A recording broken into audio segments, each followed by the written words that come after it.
Es un gusto participar en el segundo aniversario de la librería Carlos Fuentes, proyecto con el cual la Universidad de Guadalajara rinde homenaje a uno de nuestros grandes escritores. Aumenta la riqueza de títulos para los lectores y contribuye a dinamizar la industria del libro. Desde su apertura, la librería Carlos Fuentes se caracteriza por ser un espacio único por sus funciones, diseño, concepto y por la riqueza de su contenido editorial.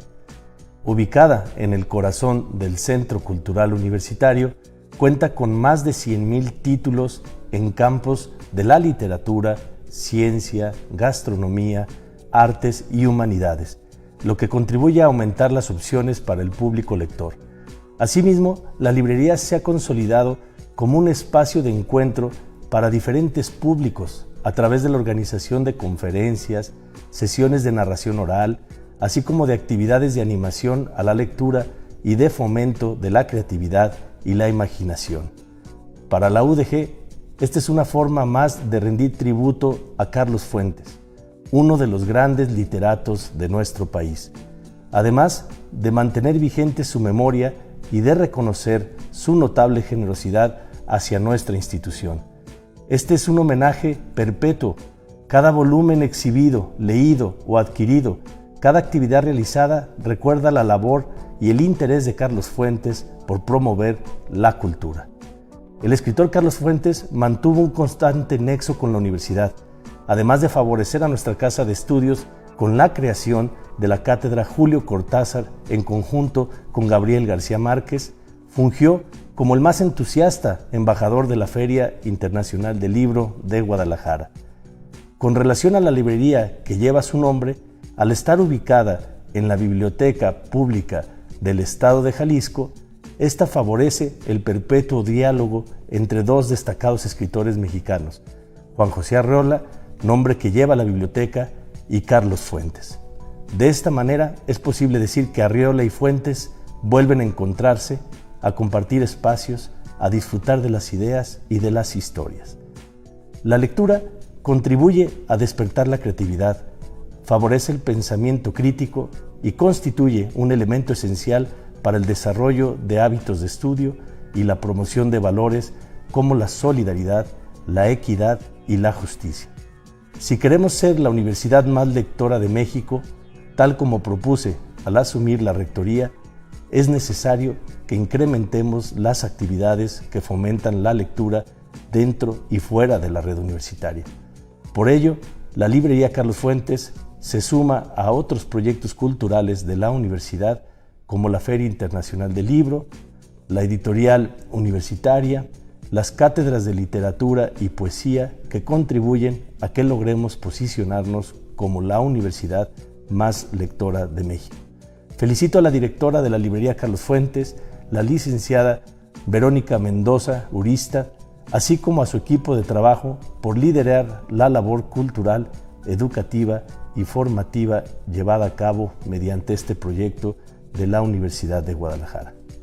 Quiero culminar mi participación con la idea de Carlos Fuentes sobre la universidad, respecto a lo cual escribió: la universidad está llamada por su nombre mismo a mediar entre las culturas, desafiando prejuicios, extendiendo nuestros límites, aumentando nuestra capacidad para dar y recibir, y nuestra inteligencia para entender lo que nos es ajeno. En la universidad podemos abrazar la cultura del otro, a fin de que los otros puedan abrazar nuestra propia cultura. Muchísimas gracias y felicidades.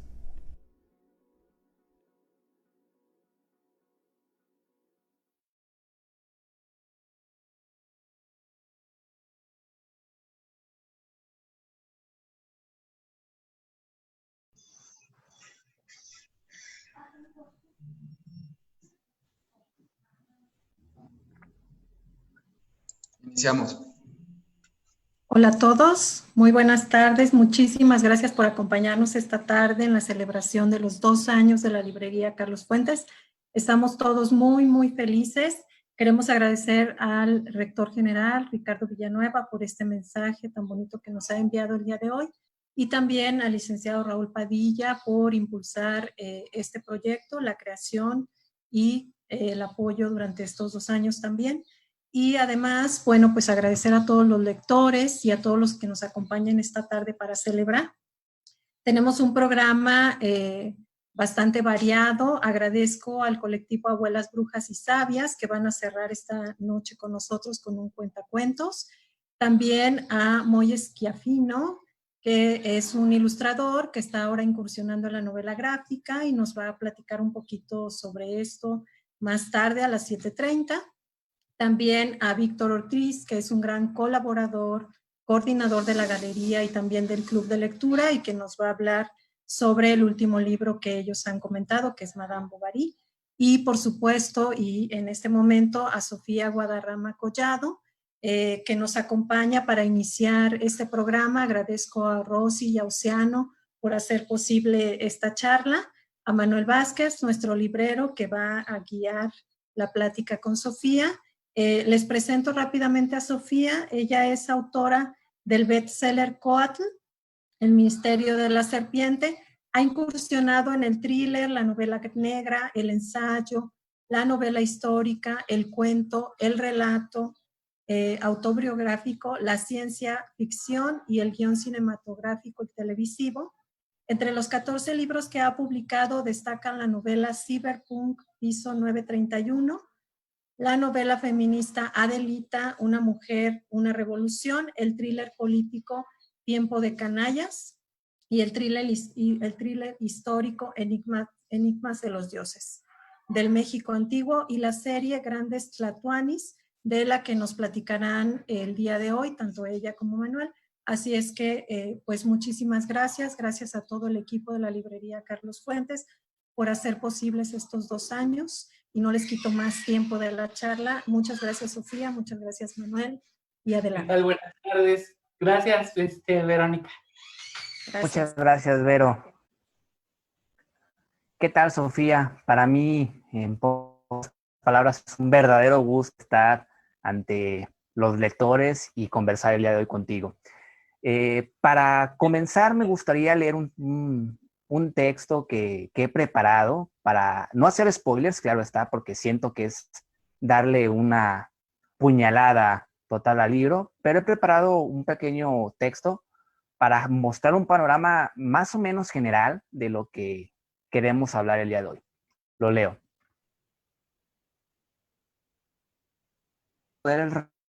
Y cuando el tiempo es perfecto, es mejor que no tener ninguno, ya que el orden establecido puede desencadenarse de la noche a la mañana.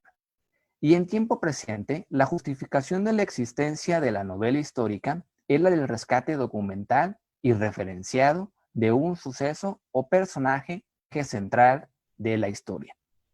Sofía hace en esta serie de novelas históricas un verdadero privilegio estilístico y narrativo, y tal es el caso que en Nezahualcóyotl se establece una relación marcada bajo el tejemaneje de una alianza que puede ser un retrato probable de una traición. Y también al momento de viajar al pasado, lo que se va haciendo dominante es la alta capacidad narrativa de una autora que ha tocado muchos géneros literarios. Esta serie de novelas se compone a su vez de una idea prevalente, la rebeldía, donde los crímenes se justifican porque vienen a modificar lo inhabitable y la tierra resentida muestra el renacimiento de los que prosiguen. Sofía, me gustaría comenzar con una pregunta que quizás te lo han hecho muchas veces, pero ¿cómo nace la intención de abordar la novela histórica? Bueno, yo viajé a Papantla, Veracruz en el 94. Yo vivía en Estados Unidos, yo me fui a vivir en 1989 con mi mamá y mi hermana a Estados Unidos. Y entonces yo tenía 12 años cuando me fui para allá. En esa etapa yo nunca había visitado una zona arqueológica. Yo estoy hablando de mi infancia, ¿no? Aunque vivía en México, nunca me llevaron a una zona arqueológica. Entonces digamos que eso para mí fue como algo desconocido por muchos años. Y entonces cuando tenía 17, 18 años, vine a México de vacaciones en diciembre, y del 94 para enero del 95. Y fue la primera vez que yo fui al Tajín, en Papantla, Veracruz. Y no voy a decir que me enamoró luego el asunto. Me enamoré más bien de Papantla. O sea, es decir, las amistades que había ahí, todo este rollo. Y eso fue poco a poco, como que le fui agarrando el gusto a Papantla. Y ya después me contaron una historia sobre la princesa Nimbe de Papantla, ¿no? Que se había enamorado de un príncipe mexica que se llamaba Itecupinqui. Y entonces se suponía que Itecupinqui y su familia iban a México Tenochtitlan a pagar su tributo. Y entonces se encuentran a una danzante que, así como en la película de Salma Hayek, así que bailaba con su serpiente, pues de ahí se la fusilaron, supongo. O sea, literal en la cultura mexica sí había una danza que era la danza de la serpiente. O sea, eso sí no lo inventó Salma Hayek. Y entonces, Nimbe se supone que, esto viene de una novela, hay que aclarar, de Rodolfo González Hurtado, pero en Papantla la historia la toman como una historia verídica, o sea, es como todos los mitos que abundan en México, que la gente los toma como reales, muchos de ellos. Entonces, Itecupinqui se enamora de esta danzarina, se la roba, se la lleva al Tajín. En aquel tiempo no existía Papantla como tal, era otro pueblo, ¿no? Más cercano al Tajín. Y entonces, obviamente los mexicas se enojan y van y la van a recuperar. Y aquí sale una historia muy, muy estilo Romeo y Julieta. Pues para salvarla, pues se avienta con ella, ¿no? De la cima del basamento de los nichos, que es el más famoso del Tajín. Pero total que yo conocí esa historia como verídica. O sea, a mí me decían, no, es que sí ocurrió. Entonces, y ya con el paso del tiempo me puse a investigar y descubrí que no, que en realidad era una novela que se había publicado en los años 50. Y de ahí fue donde surgió la idea de escribir una novela sobre el Tajín. Para ese tiempo yo ya llevaba pues varios años estudiando la cultura prehispánica por puro placer. Estamos hablando del año 2000, 2001, 2002 y así, ¿no? Y entonces ya se me ocurrió escribir esta novela que se llama Coatl, el misterio de la serpiente, y de ahí me seguí. O sea, ya fue cuando ya después, hablando con el editor, cuando por fin me publican esa novela, hablando con el editor, se me ocurrió, o sea, fue así como, todavía no sabía en lo que me estaba metiendo. Porque es fácil decir, vamos a hacer unas novelas sobre los tlatoanis, ¿no? Pero pues, todavía no sabía en lo que me estaba metiendo, y es muchísimo el trabajo que hay que hacer. Ya llevo ahorita 12 años en ese proyecto, y todavía me faltan 5 novelas, entonces, pero bueno, la idea es completar toda la historia de los tlatoque, que no es fácil, porque o sea, a diferencia de escribir una novela sobre Benito Juárez, sobre Porfirio Díaz, sobre Santana, tienes demasiada información. O sea, es más, es tanta la información que hasta no sabes ni qué hacer con tantos datos, ¿no?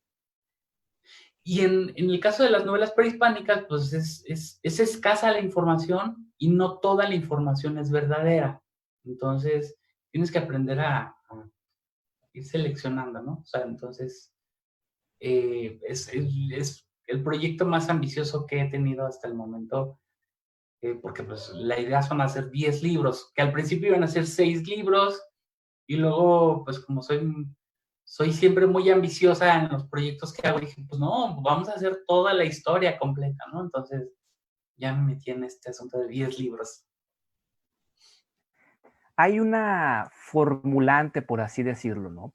Hay un lenguaje muy propio, muy particular, conforme van pasando los procesos históricos de toda cultura, pero al inicio de Nezahualcóyotl hay una función estilística, hay una hoja de intenciones, por así decirlo.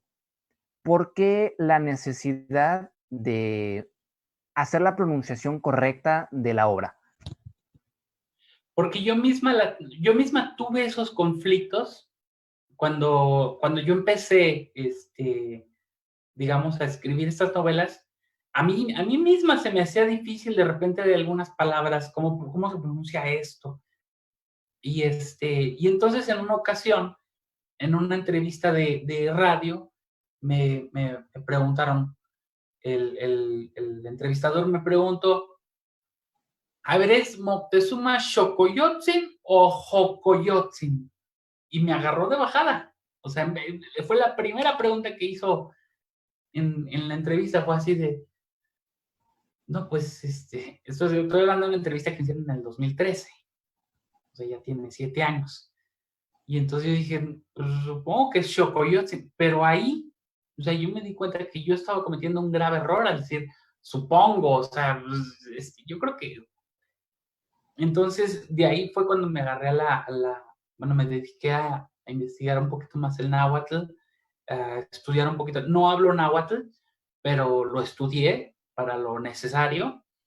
En este caso, digamos, la pronunciación, la acentuación, que cabe aclarar que todas las palabras en náhuatl se acentúan en la penúltima sílaba.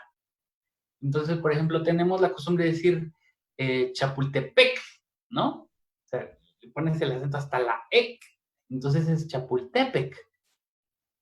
Y así muchas cosas, ¿no? Y entonces de ahí fue también, por ejemplo, mucha gente dice Nezahualpilli, cuando en realidad el sonido de la doble L no existía. Y bueno, la novela trae una explicación muy amplia de por qué corregí las palabras y las escribí con una L o con SH. Y también, digamos que le eché la culpa a los españoles, porque es la verdad.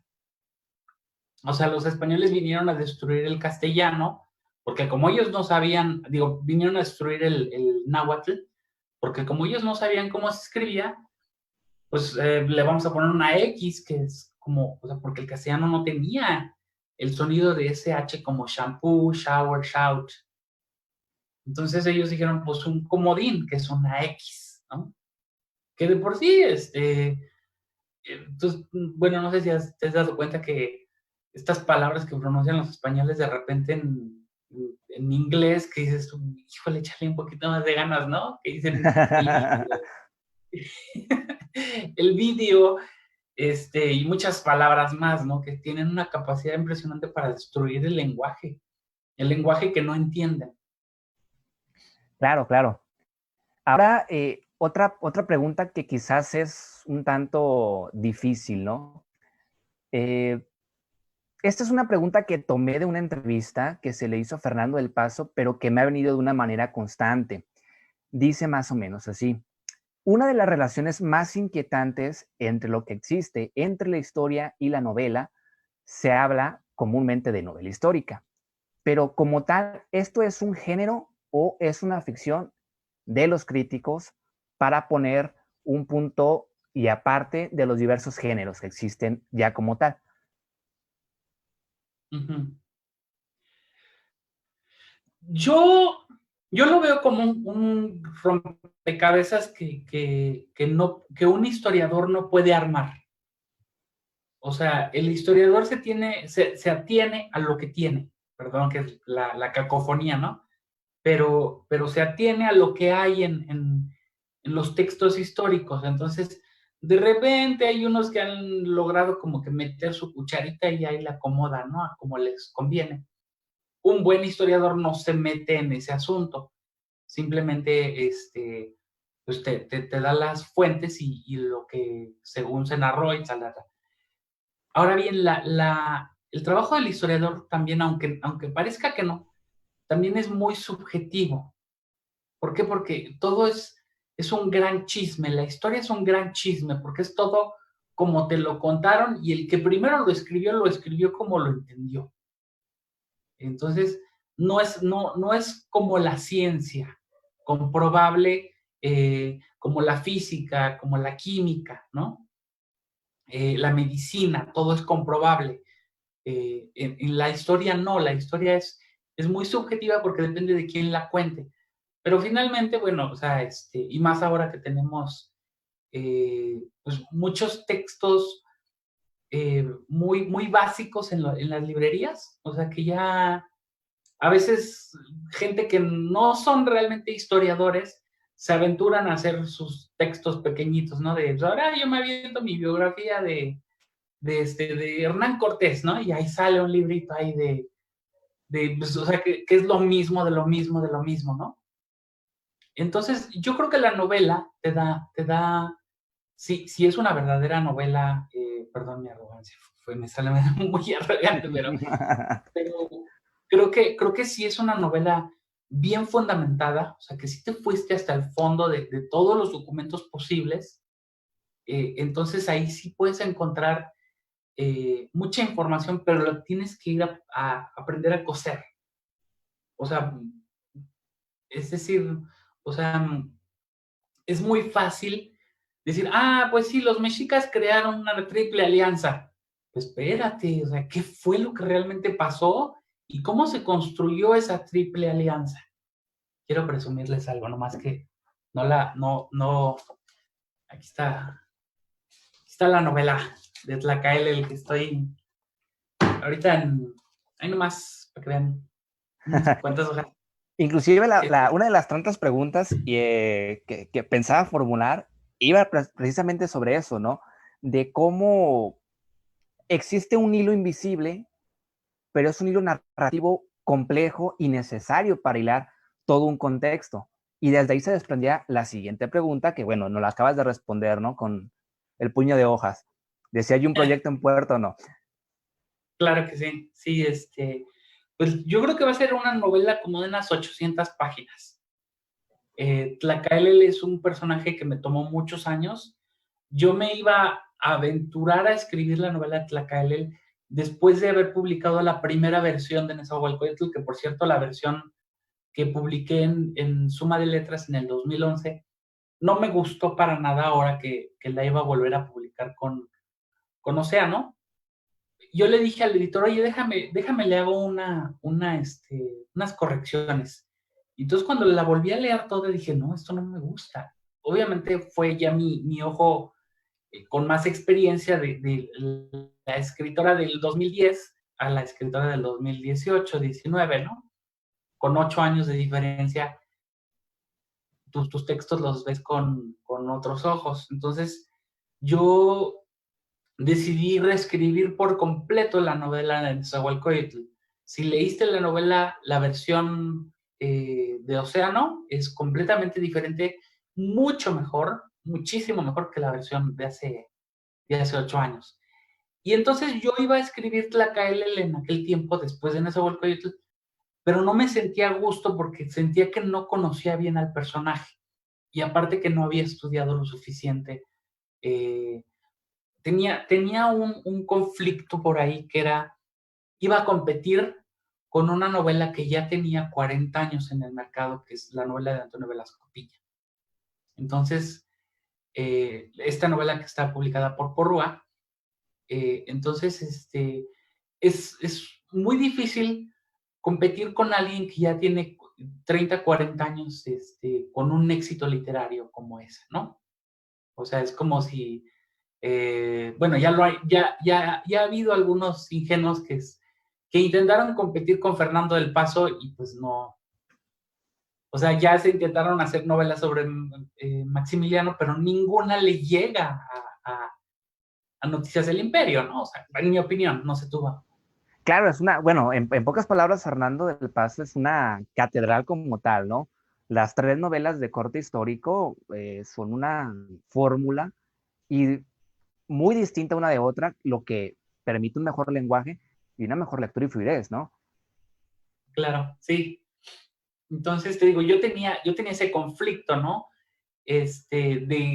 Independientemente de si la novela de don Antonio Velasco Piña es muy buena o excelente o mala, no sé cómo la evalúa la gente, pero ya está posicionada. Entonces, ese era el primer factor. Ya es una novela posicionada. Y si tú dices Tlacaelel, el primer referente es Antonio Velasco Piña. Entonces, yo dije, no me puedo aventar con una novela de Tlacaelel ahorita. Entonces escribí Moctezuma, Cuitláhuac, Cuauhtémoc, y de ahí salieron otras novelas hasta que ya finalmente dije, ya estoy lista con el asunto de Tlacaelel, porque aparte, esta parte histórica que estoy trabajando ahorita, que va a ser Tlacaelel, Moctezuma y Huicamina, Axayacatl, Lahuizotl, son las partes históricas que menos han querido estudiar los que estudian el tema. Perdón la redundancia, ¿no? Pero no voy a decir nombres, pero sí hay historiadores que como que le dieron una leidita por arribita al asunto para no meterse en problemas y mejor nos vamos a lo que a la gente realmente le gusta, Moctezuma y la conquista, ¿no? Entonces, fue quedando relegado, o sea, por ejemplo, la novela de don Antonio Velasco Piña se enfoca mucho en lo que tú leíste en Nezahualcóyotl. O sea, es más eso, o sea, no se enfoca realmente en qué pasa después de la Triple Alianza. O sea, la Triple Alianza parece más bien un acuerdo de cuates, cuando en realidad no lo fue, no, o sea, fue una segunda guerra, o sea, y eso es lo que estoy narrando aquí, o sea, bueno, en realidad no fue una segunda guerra, fueron muchísimas guerras después de la guerra contra Azcapotzalco, vienen, o sea, como 20 guerras más, o sea, narrarlas, es fácil poner una lista y decir, bueno, atacaron Coyoacán, atacaron Chalco, atacaron Huexotla, luego se fueron contra Chimalhuacán y así, ¿no? Pero lo verdaderamente sabroso es que lo aprendas a novelar.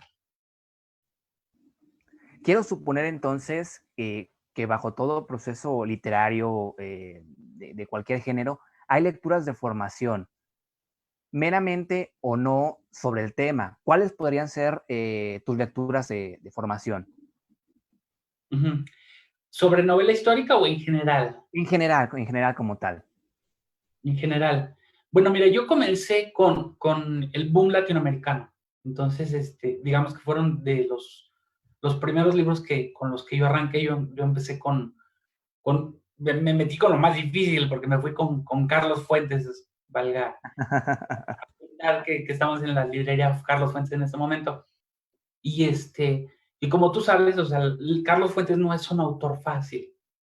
O sea, es un autor que incluso o sea, en México creo que es menos comprendido en México que en el resto del mundo.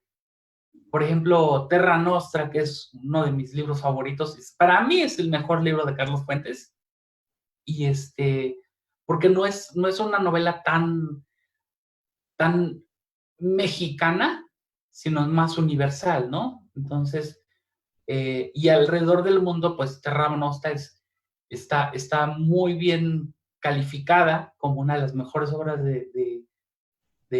yo creo que, por ejemplo, estas versiones que hicieron en la Real Academia de la Lengua Española, que pusieron esta otra novela de La Región Más Transparente, yo no hubiera puesto esa, yo hubiera puesto Terra Nostra, o sea, que era la novela que competía con 100 años de soledad, con Rayuela, o sea, con todas las que se estaban publicando en esa época, que es justamente cuando Carlos Fuentes la publica.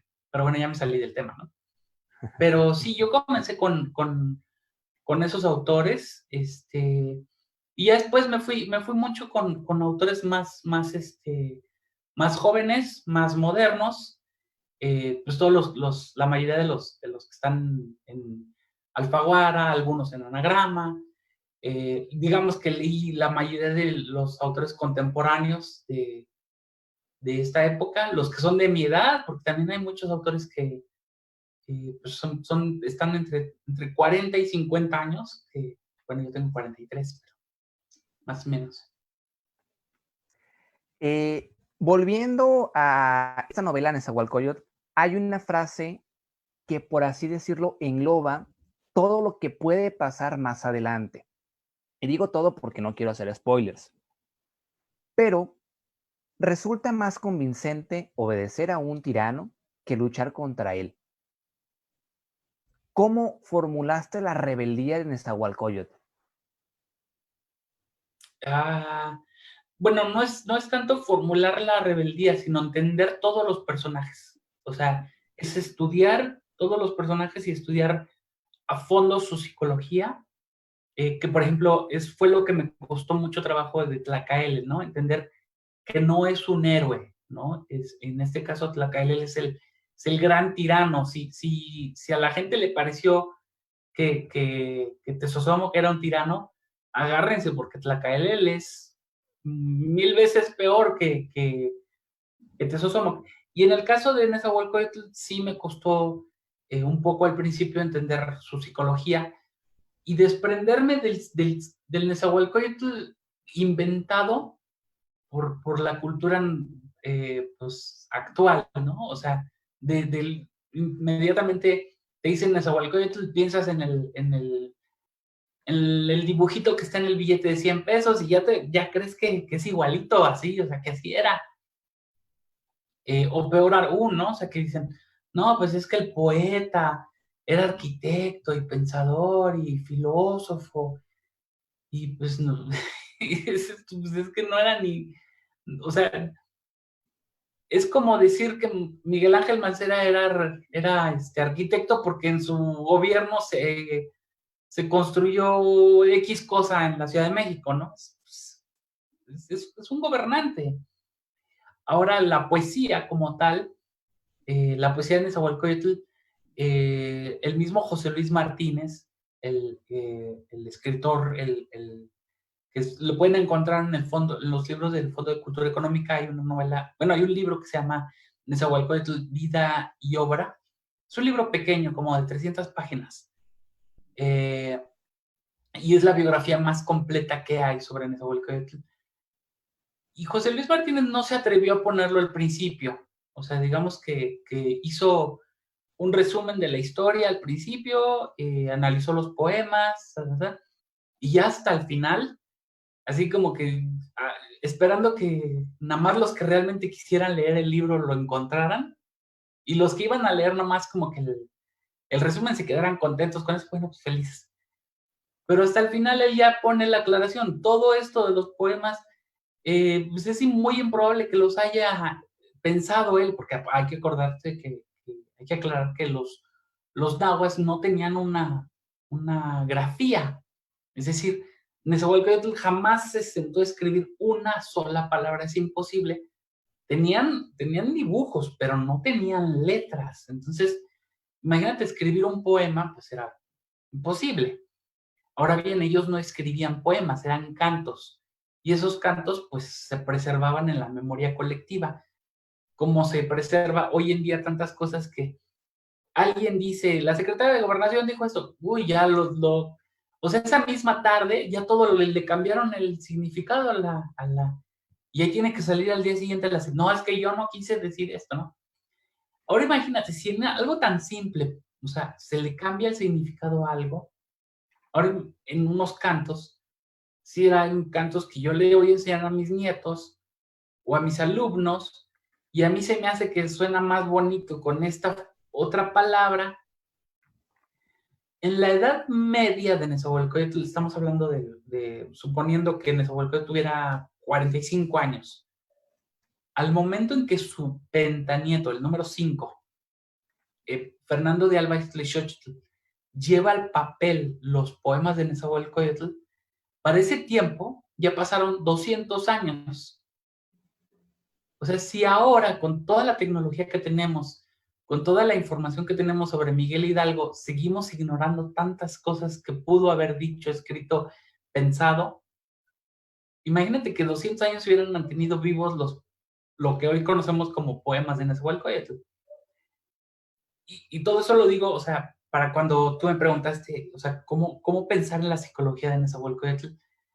Tuve que sacarme primero toda esa mentalidad del rey poeta. Y hay gente a la que no le gusta la novela porque dice, no, yo esperaba los poemas de Nezahualcóyotl. Y pues se Sí, porque decepciona. inclusive viene hasta el final de este libro una nota aclaratoria. Y también en internet me encontré 2 o 3 reseñas que decían que era una novela incómoda por hablar con la realidad. Vamos, Sí, que era una novela necia, ¿no? Y yo, bueno, se entiende, pero todos tenemos diferentes visiones de la historia, y esta es una. claro, y además de que hay que entender que es una novela, entonces no podemos tomar las novelas como libros de historia como tal, ¿no? Son visiones. La novela nos da la oportunidad yo la veo como un lente, ¿no? O sea, te lo puedes acercar o lo puedes alejar. O sea, entonces tú puedes ver la historia de Nezahualcóyotl y si quieres verla desde arriba, muy lejos, pues vas a ver nomás lo bonito, lo que te pintaron, ¿no? Pero en la novela lo que haces es te acercas, te acercas, te acercas, te acercas, hasta que puedes ver, o sea, lo más profundo de Nezahualcóyotl. Pero esto es parte del novelista que un historiador no te puede proporcionar, porque el historiador no puede decirte, en ese momento Nezahualcóyotl se sintió enojado y tuvo ganas de matar a Tlacaelel porque el cabrón le estaba pidiendo que dividieran el imperio que tanto el trabajo le costó. O sea, porque eso los historiadores no te lo ponen. Son esos procesos narrativos entonces, ¿no? Lo que le dan la veracidad y también la imaginación al lector, ¿no? Claro, sí, porque en un libro histórico tú te encuentras datos, o sea, digamos como lista, ¿no? O sea, pasó esto y esto. Pero la idea es meterte, o sea, te digo, con la lupa, ¿no? Permítanme tantito.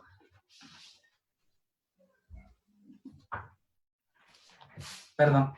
Quería mostrarle. En mi caso, para escribir estas novelas, estas son mis Biblias. Digamos que bueno, tengo otros, ¿no? Pero en este caso, estos son los textos, bueno, en este lado está en náhuatl y aquí está en castellano. Los anales de Tlatelolco son los libros que menos lee la gente, o los anales de Cuautitlán, o la obra de Hernando de Alvarado de Sésamo, porque prefieren irse con un historiador más actual, que sea más fácil de leer y que les explique todo pues rapidito, ¿no? O sea, para no perdernos tanto tiempo. Y en este caso aquí lo que tienes es un libro escrito por un descendiente de la nobleza de Tlatelolco, que cuando ya aprendió a hablar castellano, cuando ya aprendió a escribir, empieza a escribir lo que sus abuelos le empiezan a contar. Estos libros son anónimos, no se sabe quién los escribió, pero en este caso son los libros más importantes que tenemos sobre la historia de los mexicas, o sea, más allá de la versión de los españoles, y son los libros más olvidados, porque aquí tienes, o sea, dice los anales de Tlatelolco, pero este libro te da toda la historia de los mexicas, pero te da una lista muy rápida.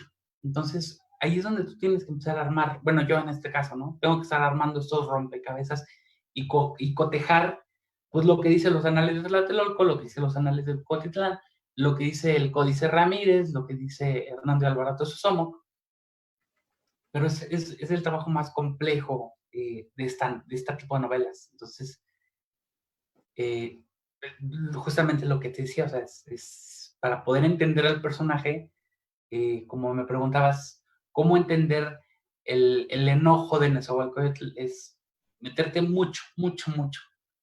Ese es el trabajo minucioso, por así decirlo entonces. El más complejo y el más cansado. Ahora, una pregunta que he estado escuchando de una manera constante en los streamings, que las diferentes editoriales y diferentes instituciones literarias y ferias del libro han proporcionado. Se dice desde una visión muy general de lo que está pasando hoy en día a nivel global, que un libro afirma la libertad. Para ti, ¿cuál podría ser este libro? Este libro que nos podría poner un enfoque total de la libertad. ¿Libertad en general o la libertad de cierto grupo de personas? Libertad en general, una libertad total. Uy, no sé. Es que sería difícil, es muy difícil elegir qué libro, ¿no? O sea, son tantísimos, no sé, cualquier libro que esté bien narrado, porque también eso es lo malo, que luego te encuentras con libros pésimamente narrados y entonces, y a veces también los sellos literarios te enojan, te engañan, ¿no?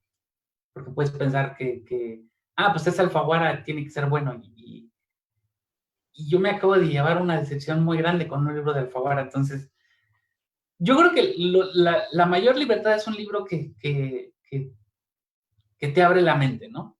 O sea, que te deja pensar o que te hace dudar, más que pensar, que te obliga a pensar. O sea, un libro que te soluciona todo muy fácil, muy bonito, no es un libro que te deje algo. Bueno, o sea, si aprendes algo de historia, pues magnífico, ¿no? Pero creo que sí tiene que obligarte a pensar, ¿no? Y que te ponga a dudar o que descubras que lo que tú creías verdad no es tan verdad, ¿no? Ahora, otra pregunta, por igual un tanto escabrosa, ¿no? Por así decirlo. ¿Cómo Sofía Guadarrama Collado justificaría su papel de escritora? Pero ¿por qué lo tengo que justificar? Por las diferentes visiones que se han dado sobre los libros, que se puede decir que es una novela terca o cosa por el estilo, porque también has incursionado en los diferentes géneros literarios. Todos te conocemos, o la gran parte de los lectores te conocemos por la serie de novelas históricas. ¿Cómo justificaría las demás? ¿Como un atrevimiento, una pasión personal, o simple y sencillamente como un juego o un recurso para hacer que la mente salga un poquito del plano cotidiano? Pues yo nunca había pensado que tenía que justificar mi trabajo. Pues a mí me gusta escribir. Yo no puedo encontrar otro estilo de vida que no sea escribiendo. Desafortunadamente, el trabajo de las escritoras y los escritores es uno de los que más están en la crítica, ¿no? Por llamarlo de una manera.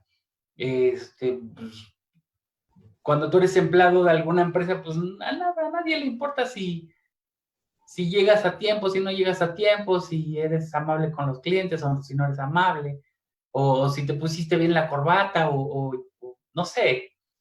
En el caso de la crítica literaria, sí, o sea, generalmente se cree que tienes que convencer a todos, pero pues no, mira, finalmente somos pasajeros en este universo. Cuando tu libro llegue a cumplir 2400 años, como Edipo Rey de Sócrates, no, sí es Sócrates, no. Que es la historia del rey que mata a su padre. O sea, esta historia se escribió 400 años antes de Cristo y la seguimos leyendo, se sigue vendiendo. Cuando tengas un libro que dure 2400 años, entonces podrás sentirte orgulloso de que eres escritor. Mientras tanto, estamos haciendo ejercicios nada más. Mira, los libros en las editoriales son muy pasajeros. Hay libros que duran 3 meses, 4 meses, medio año. Hay libros que duran... Yo tengo la fortuna que he escrito libros que ya tienen 10 años en el mercado y no han salido. Entonces, no creo que yo tenga que justificarle a nadie ni tratar de convencer a nadie sobre mi trabajo. Si les gusta bien y si no les gusta, pues ni modo, o sea, no pasa nada. Digo, además de que hoy en día, perdón que lo diga, pero ahorita ya cualquiera es crítico literario. porque cualquiera se mete a un Goodreads o cualquiera escribe una reseña en Amazon o en su propia página de Facebook, ¿no? Entonces ya eso ya los hace críticos literarios. Y hay un abismo entre ser un crítico literario como Emanuel Carballo, que por cierto también es de Jalisco, bueno, ya falleció, pero era el gran crítico literario. Él se le ponía al tú por tú a Carlos Fuentes y criticó muy severamente la obra de Carlos Fuentes y de Octavio Paz y de todos. A esos críticos sí les tenías que tener miedo. Hoy en día creo que ya la crítica literaria pasó a ser un simple ejercicio de principiantes. Entonces, que además no tiene nada que ver con eso. Es muy subjetivo si te gusta o no te gusta. Es como cuando evalúas al conductor del Uber prácticamente.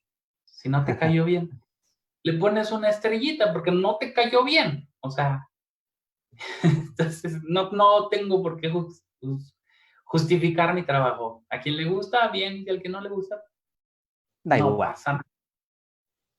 Después de todas estas series de preguntas, de todo esto, me llegó un mensaje ahorita de un amigo, y WhatsApp, perdón que lo hubiese visto de reojo, que me pregunta, ¿qué va a pasar cuando termines toda esta serie de novelas? ¿Qué proyecto vas a tomar o cuál va a ser la intención de Sofía? ¿Con qué historia va a continuar? Bueno, mira, ahorita el proyecto es extremadamente ambicioso. Te digo, las 5 novelas que faltan, creo que la mayoría van a ser arriba de 800 páginas cada una, porque estoy, como te decía hace rato, lo que yo estoy haciendo es con una mega lupa, o sea, más bien un microscopio, ¿no? Entonces, yo, por ejemplo, aquí te encuentro, ¿no? En este libro.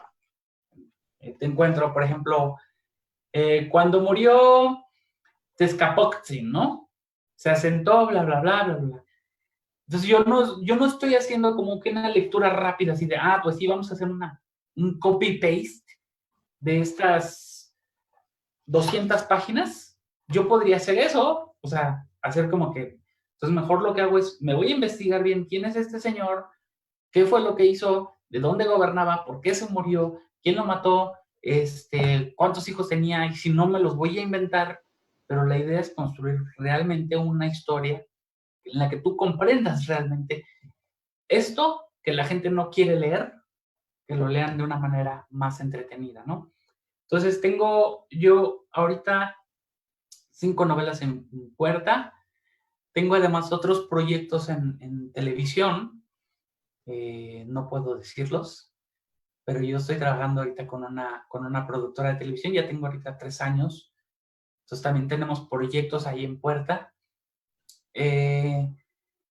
Tengo también escribí un guión para una película, que obviamente los guiones son más lentos que las novelas, porque una cosa es que lo escribas y otra cosa es que el productor te la acepte y que alguien consiga el dinero para financiarla y a ver por dónde se va a producir, porque ahora ya tienes más opciones, ya no es nada más producirla para el cine, también la puedes producir para Netflix o para alguna otra productora de streaming.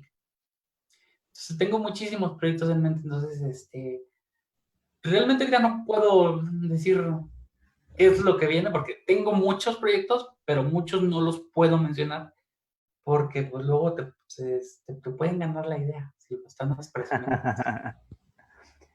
Sofía, de mi parte sería todo. Prácticamente muy agradecido contigo, con el equipo de nuestra casa, la librería Carlos Fuentes, con la Universidad de Guadalajara, la Editorial Océano, y de nueva cuenta contigo, Sofía. No sé si quieras decirnos algo más a tus lectores y a los nuevos lectores que se sumarán en estos días, estoy casi seguro, a tu obra. No, pues muchas gracias a ustedes. Espero que ya esto ya termine lo de la pandemia y ojalá que nos podamos ver ahora en la FIL de Guadalajara en diciembre. Ojalá que todo funcione y ya me andaré dando una vuelta por la librería Carlos Fuentes y un abrazo para todos para allá y cuídense. y nos vemos pronto. Muchas gracias, Sofía, y por igual te vamos a esperar con los brazos abiertos a ti, a todos nuestros nuevos lectores y a todos los lectores de México y los que vengan, ¿no? Por igual desde otras partes del planeta, porque como se sabe, para la literatura no tiene que haber fronteras, ni mucho menos para el amor al libro. Me gustaría cerrar con una reflexión que armé a la par de cómo estamos viviendo en esta pandemia y también cómo me he refugiado en la lectura. Dice, un libro afirma la libertad, es camino de salvación, una montaña mágica y sobre todo un modo de sentir. Un libro también recoge el estancamiento, la pobreza y concibe en su ser forma, estructura y existencia propia. Y en sí, en su propia lengua justifica la total de las libertades. El libro es nuestro refugio, probablemente nuestro origen y es totalmente una transformación. De mi parte sería todo, agradecer de nueva cuenta a todos y sin duda alguna, Sofía, muchas gracias. Muchas gracias a ti. Hasta la próxima. Hasta la